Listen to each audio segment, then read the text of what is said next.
Good morning, everyone.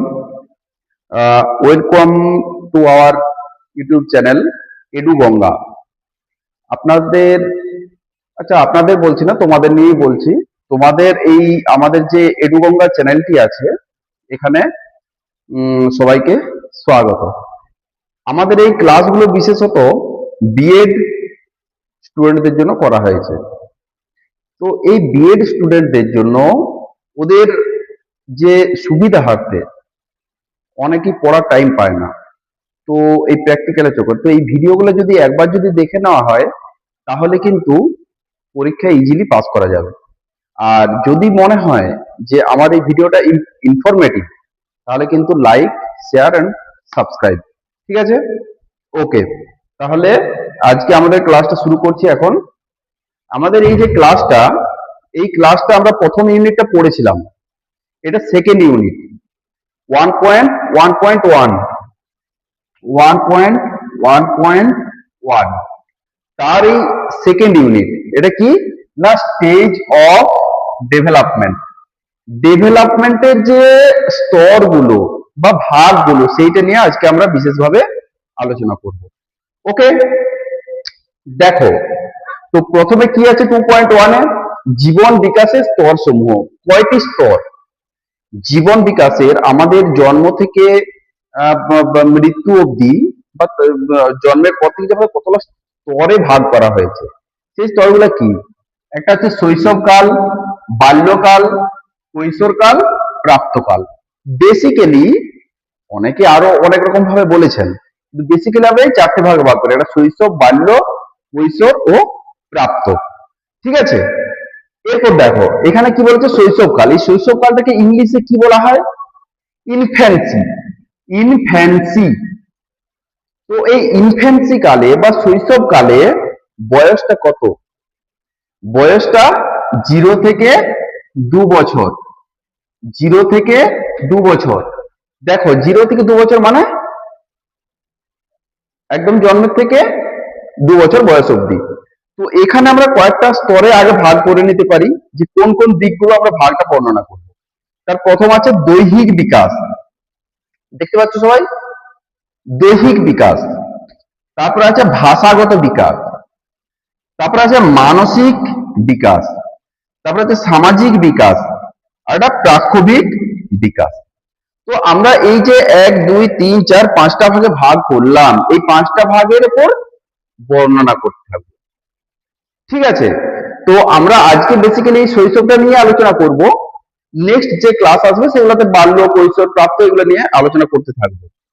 ঠিক আছে, তো আমরা যেটা দেখতে পাচ্ছি সেটা হলো ইনফ্যান্সি, মানে এখানে দৈহিক যে বিকাশ, সেই দৈহিক বিকাশের ক্ষেত্রে আমরা কি বলতে পারি না, এখানে ওজনগত পরিবর্তন আমরা পরিলক্ষিত হয়। ওজনগত পরিবর্তনটা আমরা দেখতে পাই। কিরকম দেখতে পাই? দেখো বাচ্চারা জন্মের সময় কত ওজন থাকে? মোটামুটি 3 বছরের কাছাকাছি থাকে। একটু কম বেশি থাকে সেটা আলাদা, কিন্তু মোটামুটি 3 বছরের কাছাকাছি আমরা দেখতে পাচ্ছি। তো এই 3 বছরের কাছাকাছি যখন শুরু হয়, জন্মটা হলো, 5 মাসেই কিন্তু তার দ্বিগুণ হয়ে যায়। 5 মাসে ক কিলো হয়?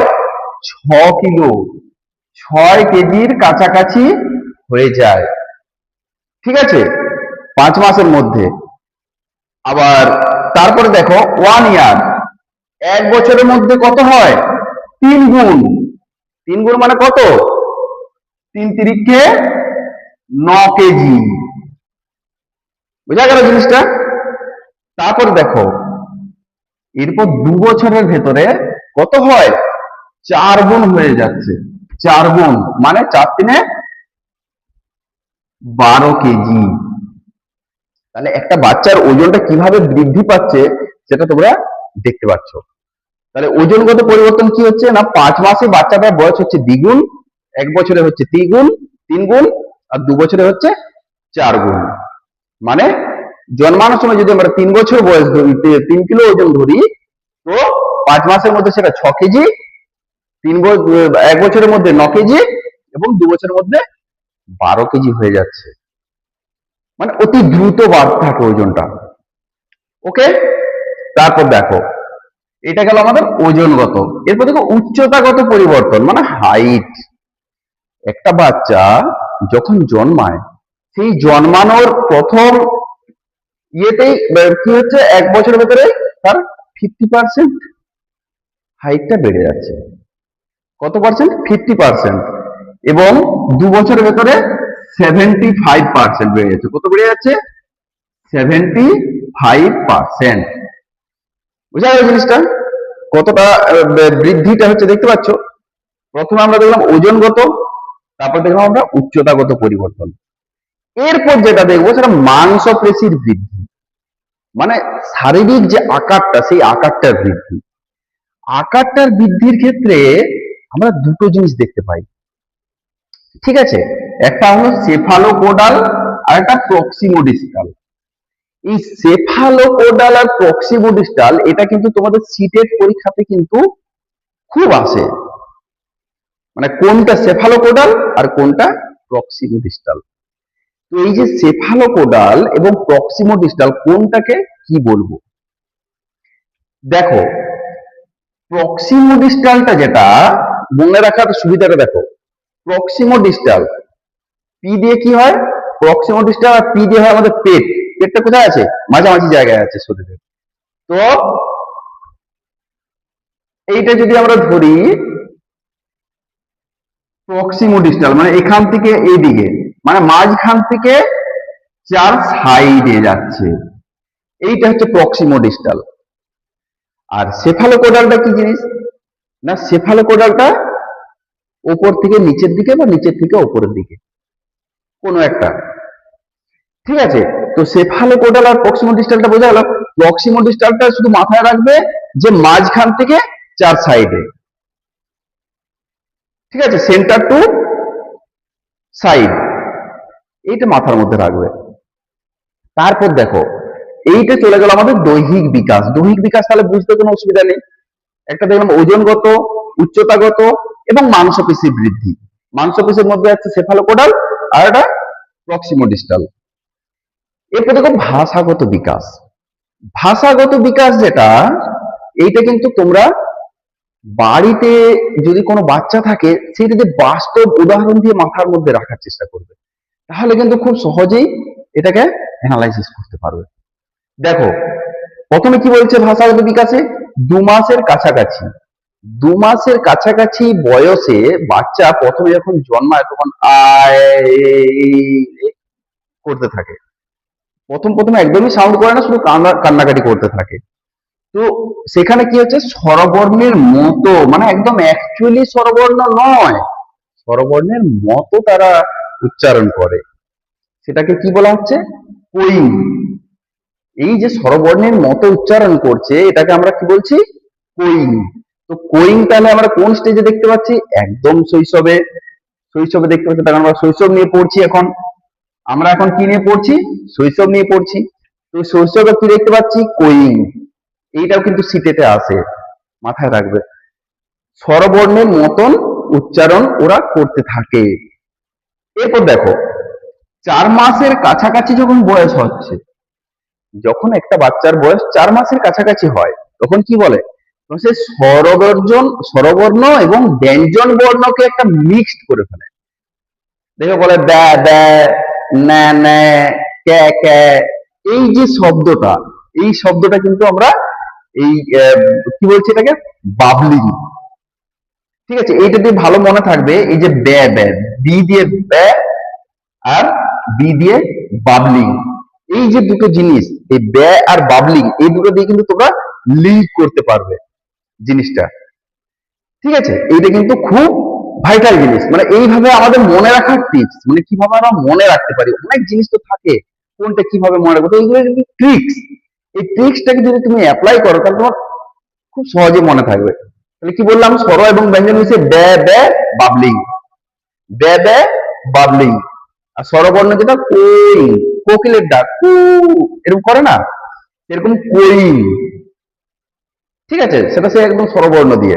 আর এটা ব্যঞ্জন বর্ণ স্বরবর্ণ মিশ্রিত বাবলিং। সেটা কোন বয়সে করছে? 4 থেকে 4 মাসের কাছাকাছি বয়সে। এরপর দেখো, 10 থেকে 12 মাসের যখন বয়সটা হচ্ছে, তখন সে কোনো একটা শব্দ হয়তো বললো, কোনো একটা ছোট্ট শব্দ বললো, বলে ইশারা করে মেরে দিল, জাস্ট ইশারা করে বুঝিয়ে দিল আমি আহ, এই যে এই জিনিসটা, মানে বাচ্চাদেরকে দিয়ে উদাহরণ দিয়ে দেখবে, যখন নিজের বাড়িতে কোনো বাচ্চা দেখবে ঠিক এই জিনিসগুলো করে। তো এটাও কিন্তু খুব ভাইটাল। কি বলছে না, একটি শব্দ এবং তার সঙ্গে ইশারা, যেটাকে কি বলা হচ্ছে, হলো ফ্রেজ। এই টার্মগুলো কিন্তু মনে রাখবে, এই বাবলিং, কোয়িং, হলো ফ্রেজ, কোন স্তরটাকে বলছে, কোন স্তরে বলছে এবং কোন জিনিসটাকে বলছে। তো একটি শব্দ এবং তার সাথে ইশারা, ইশারা যখন বলছে তখনই হলো ফ্রেজ। ওকে, তারপর দেখো 12 থেকে 18 মাস বয়সে, 12 থেকে 18 মাস বয়সে সে শব্দ স্পষ্ট একদম উচ্চারণ করে এবং তার শব্দের যে ভান্ডার সেটা 50-এর বেশি হয়। শব্দের ভান্ডার কত হচ্ছে, 50-এর থেকে বেশি। ঠিক আছে, এরপর দেখো 18 থেকে 24 মাসের কাছাকাছি, যখন তার বয়স 18 থেকে 24 মাসের কাছাকাছি হয়ে গেল, 24 মাস মানে কত, 2 বছর, 18 থেকে 24 মাসের কাছাকাছি সে প্রায় 200-র কাছাকাছি শব্দ ভান্ডার করে ফেলে। তার মেমোরির মধ্যে 200-র কাছাকাছি শব্দ সে শিখে ফেলে। ঠিক আছে, 200 শব্দ তাহলে কোন বয়সে শিখছে, 18 মাস থেকে 24 মাসের মধ্যে। সেটাকে কি বলছে, টেলিগ্রাফিক স্পিচ। কি বলছে, টেলিগ্রাফিক স্পিচ। তো তাহলে আমরা টেলিগ্রাফিক স্পিচ কোনটাকে বলছি, 18 থেকে 24 মাস বয়সে, যেখানে সে 200-র কাছাকাছি শব্দ ভান্ডার নিজের মধ্যে তৈরি করে। বোঝা গেল জিনিসটা? তো দেখো আমরা ইতিমধ্যে দুটো জিনিস পড়লাম, একটা পড়লাম দৈহিক বিকাশ আর একটা পড়লাম ভাষাগত বিকাশ। এই ভাষাগত বিকাশের মধ্যে আমরা যে ভাগগুলো পেলাম, 5টা ভাগ পেলাম, এই 5টা ভাগের মধ্যে দেখো 4টে নাম আছে, একটা কোয়িং, বাবলিং, হলো ফ্রেজ, একটা টেলিগ্রাফিক স্পিচ। এটা কিন্তু মাথার মধ্যে রাখবে। এরপর আসছে আমরা মানসিক বিকাশ। মানসিক বিকাশটা কি জিনিস, মানে আমাদের মনের বিকাশ, আমাদের মনের বিকাশ, আমাদের যে মানসিক যে চেতনা, সেই জিনিসটার বিকাশ হতে থাকে আস্তে আস্তে। তুমি ছোটবেলায় যেরকম চিন্তা ভাবনা করতে, এখন কিন্তু তুমি সেরকম চিন্তা ভাবনা করো না, তোমার চিন্তা ভাবনা এখন কিন্তু আরো উন্নত। তাহলে এই যে আমাদের মানসিক বিকাশ হয় বলেই না আমরা এটা শিখতে থাকি, এটা জানতে থাকি। ঠিক আছে, তো দেখো, তো সেই মানসিক বিকাশে কি বলছে, এখানে প্রতিবর্তক ক্রিয়া, রিফ্লেক্স অ্যাকশন, এই সব টার্মটা তোমরা কিন্তু খুব দেখবে, রিফ্লেক্স অ্যাকশন। এখানে মানসিক বিকাশ যে প্রতিবর্তক ক্রিয়া, এই প্রতিবর্তক ক্রিয়ার মধ্যে আমরা কি দেখতে পাই না, একটা হচ্ছে গিয়ে গ্রাসপিং আর একটা সাকিং। এই বয়সে বাচ্চারা কাউকে আঁকড়ে ধরতে পারে আর সাকিং করতে পারে। ঠিক আছে, এই দুটো জিনিস কিন্তু সে এই প্রতিবর্তক ক্রিয়ার মধ্যে আমরা দেখতে পাচ্ছি, যে মানসিক বিকাশের মধ্যে যেটা তার হচ্ছে। আরেকটা হচ্ছে পুনরাবৃত্তি। পুনরাবৃত্তি ক্রিয়াটা কি জিনিস, এখানে 1 থেকে 4 মাস বয়সে সে কি করে, আঙুল চুষতে থাকে। ওই যে সাকিং বললাম, চোষা, তো আঙুল চোষা, এটা কিন্তু আমরা বাচ্চাদের মধ্যে লক্ষ্য করতে থাকি। এবার অনেক সময় দেখবে এই যে আঙুল চোষার যে এটা একটা অভ্যেস, এই অভ্যেসটা কিন্তু বড় বয়স অব্দি চলে যায়, মানে তার সেই এটা চেঞ্জ হয় না। দেখবে অনেক বড় ছেলেরাও আঙুল চুষতে থাকে, মানে তার সেই স্তরে যে শুরু হয়েছিল, সে এখনো সেই জিনিসটা কাটিয়ে উঠতে পারেনি। সেটা আমাদের পরে আলোচ্য বিষয়। তো এখন যেটা দেখবো আমরা, পুনরাবৃত্তি 1 থেকে 4 বছর কি বলছে, আঙুল চোষা, আর 1 থেকে 4 মাসের, আর 4 থেকে 8 মাসে কি বলছে না, ঝুনঝুনি বাজানো। কোনো জিনিস হয়তো ঝুনঝুনি আছে, বাজিয়ে দেওয়া হলো, সেদিকে তাকাবে, সে আকৃষ্ট হবে সেই দিকে, সে নিজে বাজাতে থাকবে। এই জিনিসগুলো কিন্তু আমরা এখানে দেখতে পাচ্ছি। সে হাত দিতে চাইবে, বাজাতে চাইবে, অনেক কিছু করতে চায়। ঠিক আছে, এরপর দেখো বস্তু স্থায়িত্ব সম্বন্ধে কল্পনা। এখানে এই বয়সে সে প্রথম বস্তু স্থায়িত্ব সম্বন্ধে সে কল্পনা করতে শেখে, যে কোনো একটা বস্তু আছে।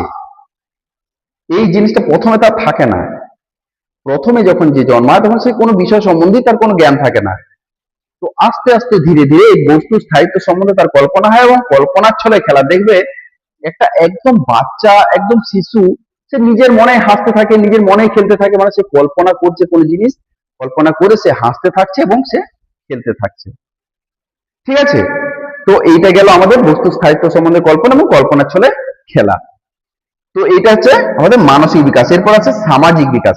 এই যে সামাজিক বিকাশ, এটা আমরা কার মতে পড়বো? এরিকসন, বিজ্ঞানী এরিকসন। এই এরিকসন যিনি ছিলেন, তিনি কি বলেছেন? 0 থেকে 1 বছর বয়সের মধ্যে বিশ্বাস এবং অবিশ্বাসের একটা দ্বন্দ্ব তার মনের মধ্যে তৈরি হয়। এই বিশ্বাস এবং অবিশ্বাসের যে দ্বন্দ্ব, সেই দ্বন্দ্বটার মধ্যে আমরা দেখতে পাচ্ছি যে সে কাউকে বিশ্বাস করবে কিনা। যখন কেউ হয়তো ভালো করে তাকে হয়তো খুব আদর করছে, করার সময় সে কি করে? সে কিন্তু তাকে খুব ভালোবাসে এবং তার কাছেই যেতে চায়। অন্য কারো কাছে কিন্তু সে মুভমেন্ট করে না। যার কাছে ভালোবাসা পাবে সে তার কাছেই যাবে। তো সেইটা গেল 0 থেকে 1 বছরের মধ্যে বিশ্বাস এবং অবিশ্বাসের দ্বন্দ্ব।